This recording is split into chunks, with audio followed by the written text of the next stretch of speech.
ازيكم حبايبي حلوين عاملين ايه؟ يا رب تكونوا بخير. اللهم صل وسلم وبارك على افضل الخلق سيدنا محمد عليه افضل الصلاة والسلام. ايه البهدلة دي اللي انا وصلت ليه ده؟ ليه كنت فين؟ كنت فين انا لما يحصل في الشقة كل ده؟ طب وانتي فرحانة يا نجلاء بالمنظر ده؟ فرحانة بالبهدلة دي؟ قاعدة وسايبة الشقة كده؟ تعالى اقول لكم بقى، لما الشقة توصل للدرجة دي احنا هنعمل ايه وهنبتدي منين. زي ما انتوا عارفين ان انا كانوا ولادي كلهم تعبانين، وانا خدت بعديهم الدور. فبصراحة ما اكدبش عليكم، انا قعدت يومين ما بروقش الشقة. اليومين دول كنت تعبانة جدا جدا فيهم، سخنة وتعبانة وما بقدرش اقف ومصدعة جدا جدا جدا. وكان عندي الجيوب الأنفية تعبانة جدا، وزوري لدرجة ما كنتش بقدر اتكلم كلمتين على بعض. يعني والدتي كلمتني مرتين ما كنتش بقدر اكلمها، في التليفون يعني. كنتش بقدر اكلمها خالص غير بالعافية. اخر فيديو سجلته معاكم كنتش قادرة اتكلم. ده كمان كان صوتي اتحسن يعني شوية، ولازم بيكلموني ما كنتش قادرة. فهم الحمد لله اتحسنوا شوية، وانا بعديها تعبت. انا قعدت اليومين دول ما بروقش الشقة ولا بعمل اي حاجة غير بقوم بغسل الطبقين اللي هناكل فيهم، ولا الكام طبق اللي هناكل فيهم، وبعمل الاكل وبس. ما جبتش اكل من بره الحمد لله.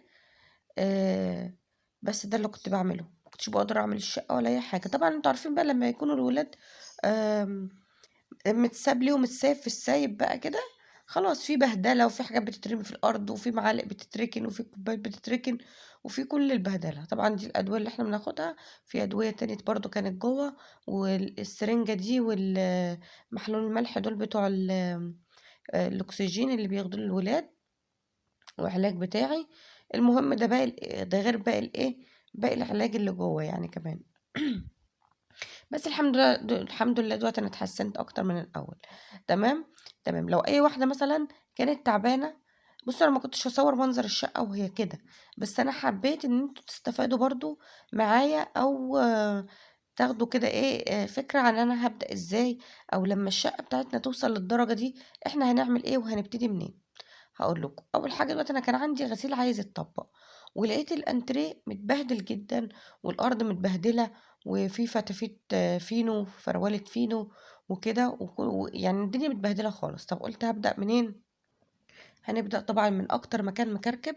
طبعًا هتقولي لي بقى الشقة كلها مكركبة، يبقى نبدأ منين؟ من الأنتريه والرُكنة، عشان خاطر لو جه أي حد خبط علينا، أي حد جالنا في وقت كده أهو.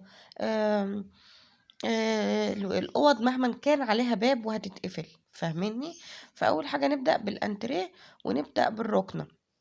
طيب الأنتريه دلوقتي فيه هدوم، ما هاقعدش بقى أطبّق الهدوم وأسيب الدنيا مكركبة، لأ الهدوم هتستنى بس شوية، كده، كده هي محطوطة على الكرسي. لو ندهتِ على الولاد كل واحد خد هدومه وطبّقها لوحده، وحطّها في الضلفة بتاعته، هيبقى زي الفل. طب ولادِك صغيّرين مثلًا ما بيعرفوش يطبّقوا هدومهم، خلاص هتركني بس الهدوم. الهدوم مش هتبقى واخدة مكان كبير أوي، أو مثلًا لو طبّقتِ الهدوم مش هتحسّي إن الدنيا كده راقت، لأ، أنتِ أديكِ شايفة الأرض كلها متبهدلة، الأنتريه متبهدل، ونفس الحكاية الرُكنة متبهدلة، الأرض برضه بتاعة الرُكنة آآ متبهدلة. فطبعًا إيه، دول واخدين مكان أكتر. فلمّا هتروّقي الأول الأرض الأنتريه أو الرُكنة، فهتحسّي إن الدنيا راقت، فاهمينّي؟ يعني ده أكتر مكان مكركب.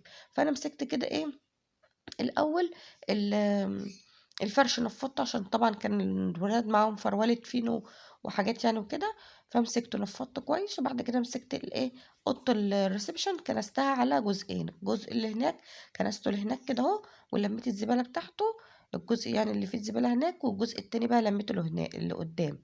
طَب أنا عملت كده ليه؟ عشان خاطر لو كنت كنست من هناك على قدّام ال ال الزبالة يعني والكنس ما كانش إيه، هييجي كله معايا لقدام، فكنت لسه هاحتاج بقى أرفع المفرش وأرفع الكنبة وأعدي من تحت المفرش وكده. فاهمين يعني التراب يعني والحاجات الخفيفة دي. فكنسته على جزئين، ولميت الزبالة بتاعته كده، تحسوا إن الجزء بتاع الreception جزء كبير منه اتروّق، يعني هو خلاص ما بقاش فاضل فيه غير الهدوم اللي هتتطبّق، ما خدتش فيه 10 دقايق، لكن لو طبّقت الغسيل كان هياخد معايا وقت أكتر وما كنتش هاحس إن أنا أنجزت، وبعدين الوقت ده أنا كنت تعبانة ومتضايقة جدًا من منظر الشقة كده، واللي وصلت له الشقة والبهدلة دي كلّها، فقُلت لأ عايزة أنجز، لإن بصراحة منظرها طبعًا ضايقني جدًا. طبعًا أي حاجة في إيدين الولاد حاطينها بقى على الرُكن، حاطينها في أي حتة، يعني استغلّوا فرصة إن أنا نايمة ومسكوا بقى كل حاجة بقى لعبوا بيها بقى واللي اتركن برّه، طبعًا ما فيش ماما بقى تقول شيلوا ده وحطوا ده وكده، فإيه، يعني بهدلوا الدنيا يعني من الآخر. المهم رُحت إيه بقى برضه مسكت الرُكنة في خلال بس ما فضّيت كل حاجة من على الرُكنة ونضّفتها وضبّطت المخدات كده مكانها، أنا حسّيت كده إن جزء كبير أوي آآ خلص بصراحة. بعد كده هامسك المفرش ده هانفّضه وهابتدي أكنس الأرضية وألِم الزبالة معايا على طول، برضه هاحس إن أنا خلاص كده خلّصت اللي ورايا. يعني هو كده ما خدوش معايا وقت على ما كنت هاقعد أطبّق الغسيل يعني وكده.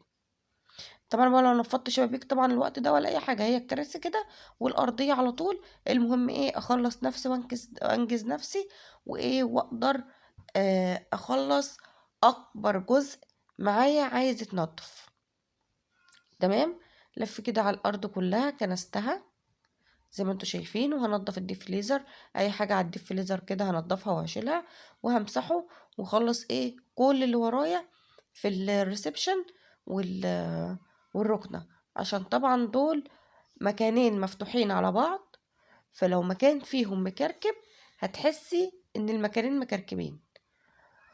هو دي مشكلة بصراحة موضوع الreception والصالة لمّا يكونوا مفتوحين على بعض بيضايقوا شوية، وإن لو حتة كركبت تلاقي الباقي كركب.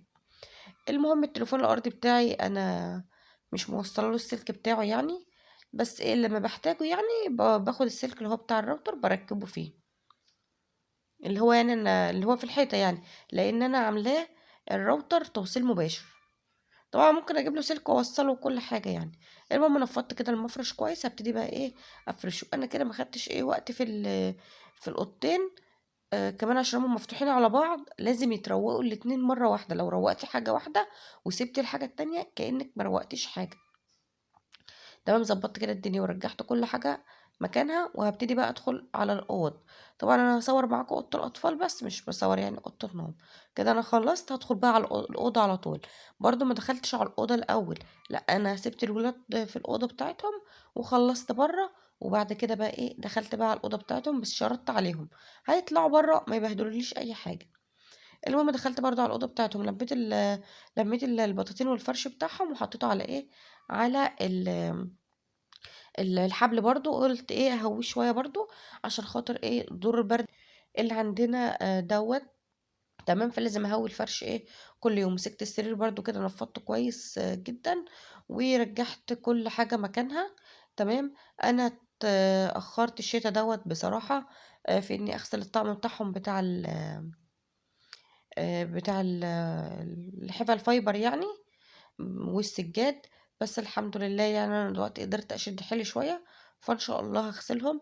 أنا اتأخرت ليه في غسيلهم السنة دي أنا تعبت يعني أنا تعبت أصلًا، وبعد كده هُم خدوا مني الدور، وبعد كده أنا الدور رجع لي تاني، يعني إحنا تعبنا ورا بعض، خدناها كده يعني بقى لنا فترة كده أهو ورا بعض عمّالين نتعب، فالحمد لله. هو الدور بصراحة يعني هو دور برد، بس شديد شوية ومعاه سخونية شديدة وما بتنزلش بسرعة، فخلي بالكم. وده طبعا القفصيد حلو جدا للأطفال، في للرضع وفي للأطفال. القفصيد بيهدي الكحة كويس قوي، يعني هو بصراحة جميل. وكمان آم، خافض الحرارة، بس ما تعتمديش عليه لوحده، لو السخونة شديدة ما تعتمديش على القفصيد لوحده. عايزاكم بقى يا بنات تدخلوا الفيديو اللي قبل ده على طول، علشان خاطر كنت بتكلم فيه كلام عن تعب الولاد وعن الدور اللي موجود دلوقتي وعن الأدوية اللي هم خدوها وتعبتهم وإيه الأدوية اللي كان المفروض أصلا ياخدوها. تمام، هتستفادوا من الفيديو اللي فات. تمام.